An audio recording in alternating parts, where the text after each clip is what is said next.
Hey, this is Naga Canario, and I'm going to start doing something a little bit different. I've been seeing some of the guys do this on the internet, on YouTube, and I like watching it. I enjoy watching it. I'm going to start doing some craft brew reviews. Anybody that's been to Savannah, even for one day, knows that it's a drinking town, and the craft brew scene has exploded here. I mean, we even have a festival that's been going on for 6 years. It's coming out the end of the month here, and that they got like 38, 40 brews there. It's it's getting big here, and there's so many great ones coming out, and um, you know, this is not beer time with Ted. I love beer time with Ted. I like everything. I love most of what Ted does, but I'm not trying to knock off. I'm not trying to take Ted's thing. I'm not. That's not what this is. I'm going to review the beers. Um, I had just as much experience in beers as I do with the peppers, so it's just as much of a passion for me, which makes me sound like an alcoholic, but oh well. I don't wear labels. So, but today we're going to start with one from 21st Amendment. That's in Spartanburg, South Carolina. There's a lot of these little microbrewers that are popping up around this area, the Georgia area, the Carolinas and all that, Asheville, different places that just great, really great stuff. Really small places.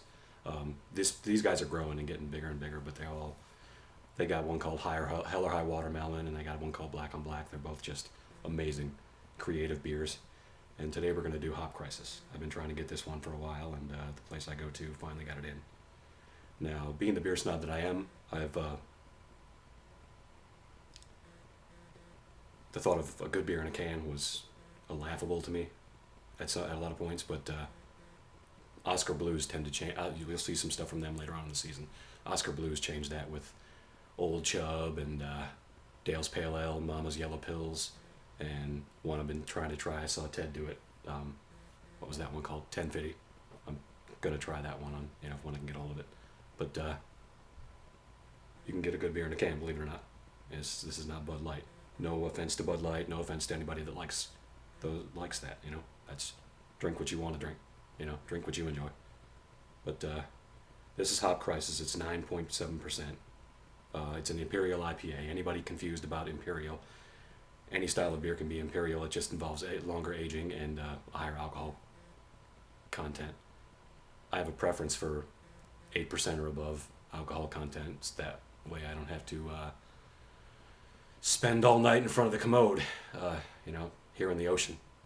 So, I'd rather drink two of these, maybe three of these, as opposed to six of something that's 5% or 5.8. But anyway, this is an Imperial IPA, 9.7%. That's pretty high up there. So let's see what it looks like.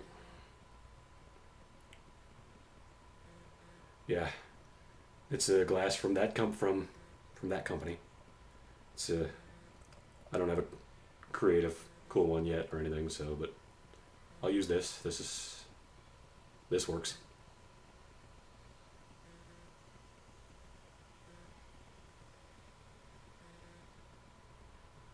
Ooh, the hops are real floral instead of piney. Some of the hop strains tend to go to a pininess and it's overbearing. Good color, good amber color, good rock solid head on it. But the floral hops are nice.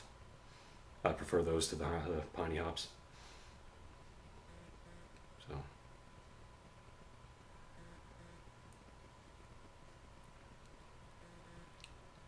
wow, for something that's 9.7,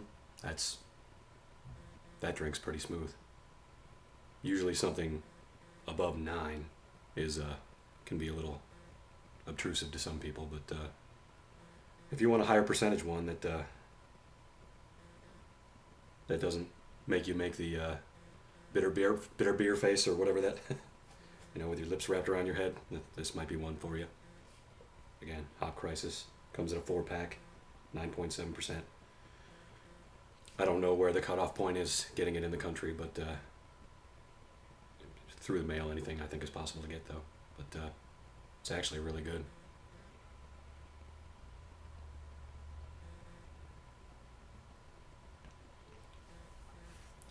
I almost don't believe that that's 9.7%, because it doesn't.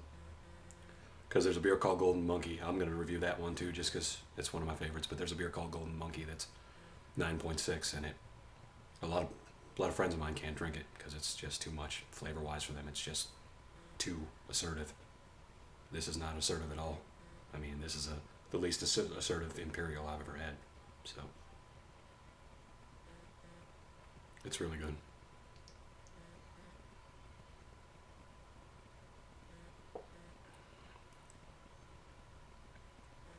And even regular IPAs, it feels like you a lot of people won't drink them because of feeling like you shoved a mouthful of hops in your mouth, and that's all you get. They were real careful with this one. It's very, very well balanced. Anyway, I guess I'll go out of 10 scale. I'll give that a 7 out of 10. It's good. I prefer something a little more assertive, but for people just getting into something like this, I think this would be a good starting point. But that was my one criticism of 21st Amendment, is with lack of high percentage. And now they've got it, so I'd almost not believe it.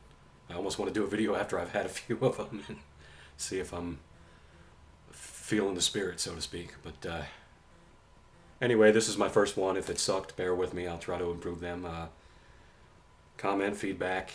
If it sucks, tell me it sucks. I'm just trying something out. It's something I enjoy, something I'm passionate about.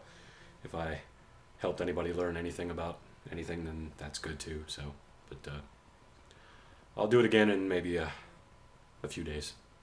So, everybody take care.